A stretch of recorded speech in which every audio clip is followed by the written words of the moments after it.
বিসমিল্লাহির রহমানির রহিম। আসসালামু আলাইকুম। জনতার রান্নাঘর থেকে সবাইকে জানাচ্ছি শুভেচ্ছা। আশা করি সবাই ভালো আছেন।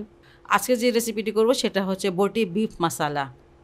1.5 টেবিল চামচ এই যে এমনভাবে রসুনগুলো কুচি করে নিয়েছি।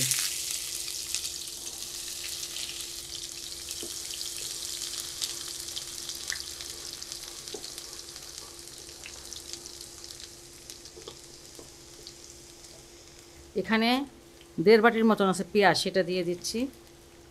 এই যে পেঁয়াজগুলো এইভাবে কেটে নিয়েছি।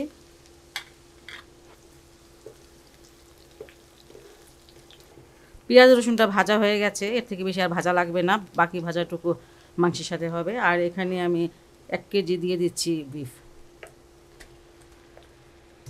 ছোটো করে কাটা, 1 ইঞ্চির মতন কাটা। আর যেগুলো একটু হাড় আছে সেগুলো একটু বড়।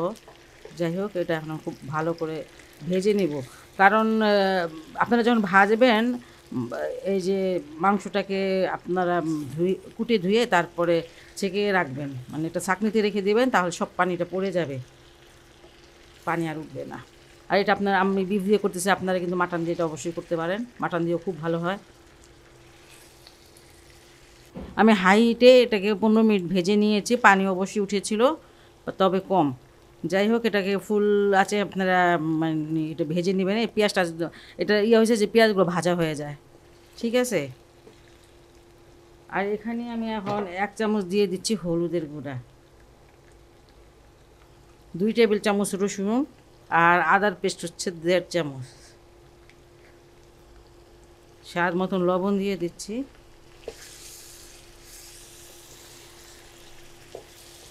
এই মশলাগুলোর সাথে আবার আমি এটা ভেজে নিব। এখন আঁচটা কমিয়ে নিব, কমিয়ে একটু ঢেকে দিব।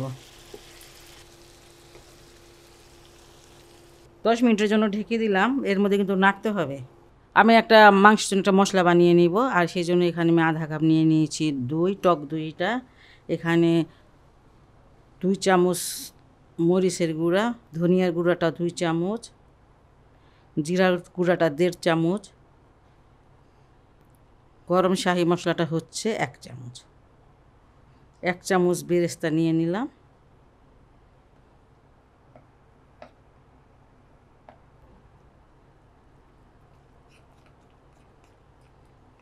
মশলাটা বানানো হয়ে গেল, এটা এক সাইডে রেখে দিচ্ছি। 10 মিনিট কষিয়ে নিয়েছি, আর এখন মশলাটা দিয়ে দিচ্ছি।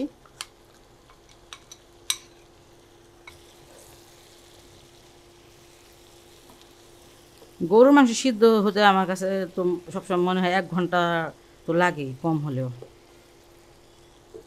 বাটিটা ধুয়ে পানি দিয়ে দিচ্ছি।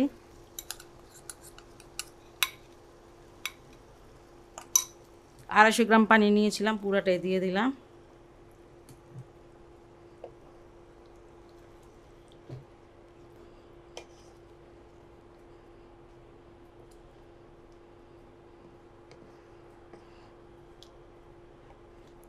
এখন কম আছে এটাকে আমি মানে রান্না করে নিব, যতক্ষণ না পর্যন্ত মাংসগুলো সিদ্ধ না হয়।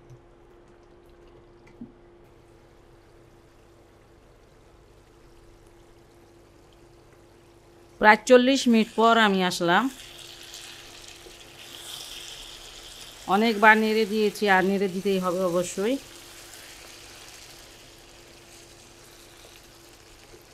এখানে আমি 4-5টা কাঁচামরিচ দিয়ে দিলাম, ছোটো ছোটো করে কেটে।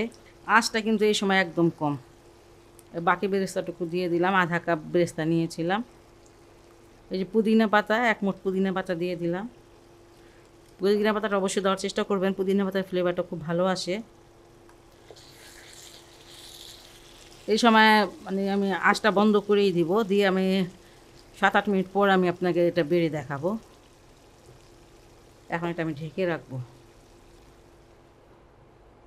খুবই খুবই একটা মজাদার রেসিপি, এটা আপনারা বাসায় অবশ্যই ট্রাই করবেন, আমার রিকোয়েস্ট রইল। আর যদি আমার এই রেসিপিটা আপনাদের ভালো লাগে, তাহলে অবশ্যই আমার চ্যানেলকে লাইক, কমেন্ট, সাবস্ক্রাইব করুন। সবাই ভালো থাকুন, সুস্থ থাকুন, নিরাপদে থাকুন, এই দোয়া করি। আল্লাহ হাফেজ।